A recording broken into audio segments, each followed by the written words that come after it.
Mega DSC నియామకాల్లో జరిగినట్లు ఆరోపిస్తున్న అవకతవకల అంశాన్ని జిల్లా కలెక్టర్ దృష్టికి తీసుకొచ్చేందుకు కలెక్టర్ కార్యాలయంలో వినతి పత్రం సమర్పించినట్లు ఎర్రగొండపాలెం ఎమ్మెల్యే తాటిపర్తి చంద్రశేఖర్ తెలిపారు.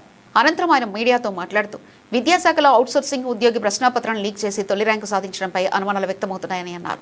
అవుట్సోర్సింగ్ ఉద్యోగులను వినియోగించి డిఎస్సి పోస్టులను అక్రమంగా విక్రయించారని ఆరోపించారు.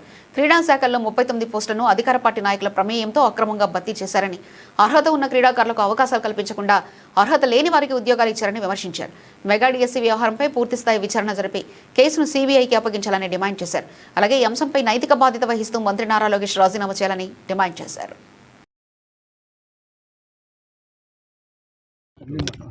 రాజీనామా చేయమని చెప్పు సార్. మరి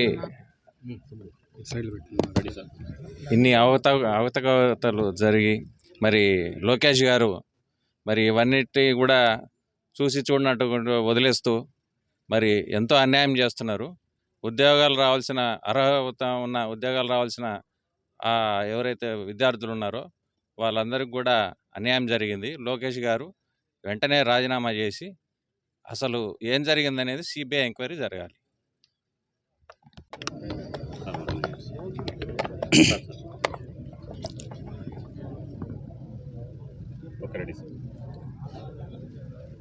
మెగా డిఎస్సి పేరుతో ప్రభుత్వం చేసినటువంటి దగ, ఈ వ్యవహారాన్ని గౌరవ కలెక్టర్ గారి దృష్టికి తీసుకురావడానికి ఇవాళ ఇక్కడికి రావడం జరిగింది.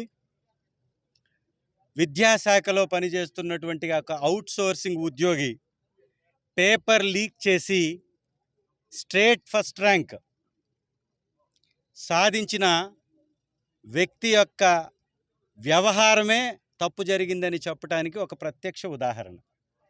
డిఎస్సి అనేటటువంటి పేరుపై తెలుగుదేశం పార్టీ నాయకులు చేసినటువంటి ధనార్జన, సూట్ కేస్ కొట్టు ఉద్యోగం పట్టు అనే విధంగా లోకేష్ గారి యొక్క టీం నిర్వహించినటువంటి ఈ దగా డిఎస్సి మీద ఇవాళ గౌరవ కలెక్టర్ గారికి, జాయింట్ కలెక్టర్ గారికి చెప్పడం జరిగింది. ఈరోజు అవుట్సోర్సింగ్ ఉద్యోగి చేతిలో వ్యవస్థలను పెట్టేశాడు చంద్రబాబు నాయుడు.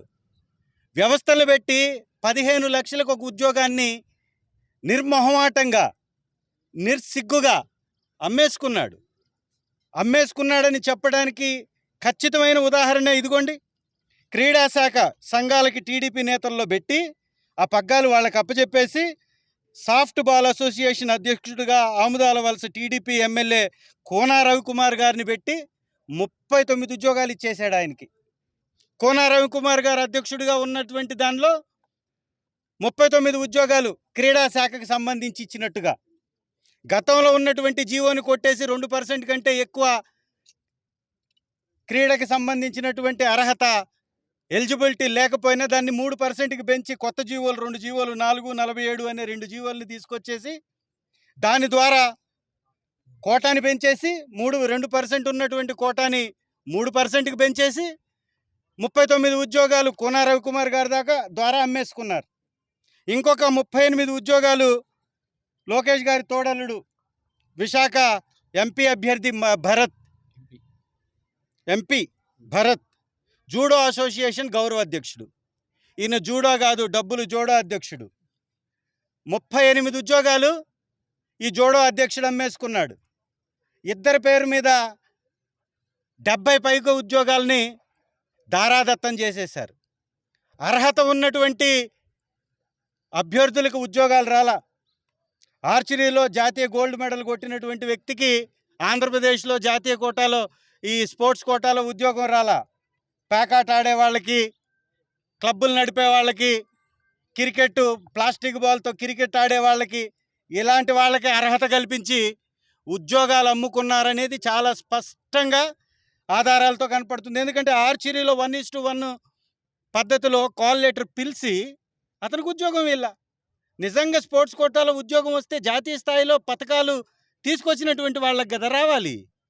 ఆముదాల వలస ఎమ్మెల్యేని అధ్యక్షుడిగా పెట్టి 39 ఉద్యోగాలు అమ్ముకోవడమే దీనికి నిదర్శనం కదా. ఒక వ్యక్తి ఆంధ్రప్రదేశ్ ప్రభుత్వంలో ఉద్యోగంగా పనిచేసేటటువంటి వ్యక్తి నేను 15 లక్షలకి ఉద్యోగం ఇప్పిస్తాననేటటువంటి ఆడియో బయటకు వచ్చింది. అతని మీద చర్యలేవి? ఏం చర్య తీసుకున్నావు? జన్జీ ఉద్యమం దేశంలో విస్తృతంగా సాగుతుంది. కేంద్ర మంత్రి రాజీనామా చేశాడు. బాధ్యత వహించాడు, సిగ్గు తెచ్చుకున్నాడు. నీట్ పరీక్ష పేపర్ లీక్ అయిందని, ఈ డిఎస్సి పరీక్ష పేపర్ లీక్ అయిందని చెప్పడానికి నవీన్ అనేటటువంటి వ్యక్తికి నువ్వు ఉద్యోగం ఇవ్వలేదు. నువ్వు ఉద్యోగం ఎందుకు ఇవ్వలేదంటే పేపర్ని లీక్ చేసి అతను ఎగ్జామ్ రాశాడని నువ్వు నమ్మావు కాబట్టి, లోకేష్ నమ్మాడు కాబట్టి ఉద్యోగం ఇవ్వలేదు. అతను కోర్టుకు వెళ్ళాడు, అతనికి మొదటి ర్యాంక్ వచ్చింది, స్టేట్ ర్యాంక్, కృష్ణా జిల్లా టాపర్గా నిలబడ్డాడు. అలాంటి వ్యక్తికి ఇవ్వలేదు అంటే దాని అర్థం పేపర్ లీక్ అయిందని. పేపర్ లీక్ అయినటువంటి వ్యవహారానికి బాధ్యత వహిస్తూ నారా లోకేష్ గారు ఆ బాధ్యతల నుంచి తప్పుకోవాలి. వెంటనే సిబిఐ దర్యాప్తు దీనిపై జరిపించాల.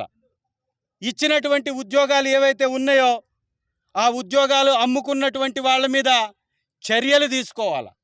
ఈ రాష్ట్రంలో జరుగుతున్నటువంటి దోపిడీ మీద చర్యలు తీసుకోవాలని డిమాండ్ చేస్తున్నాం.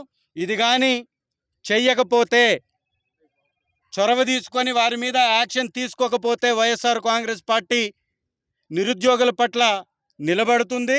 ఖచ్చితంగా వైఎస్ఆర్ కాంగ్రెస్ పార్టీ మీ మెడలు వంచుతుంది. కేంద్ర మంత్రి ఏ విధంగా రాజీనామా చేశాడో ఆ విధంగా నువ్వు రాజీనామా చేసే వరకు ప్రజలు రోడ్లపైకి వస్తారని మీకు తెలియపరుస్తూ, లోకేష్ గారిని ఇకనైనా బుద్ధి తెచ్చుకొని ఇమీడియట్గా రాజీనామా చేయమని కోరుతున్నాం.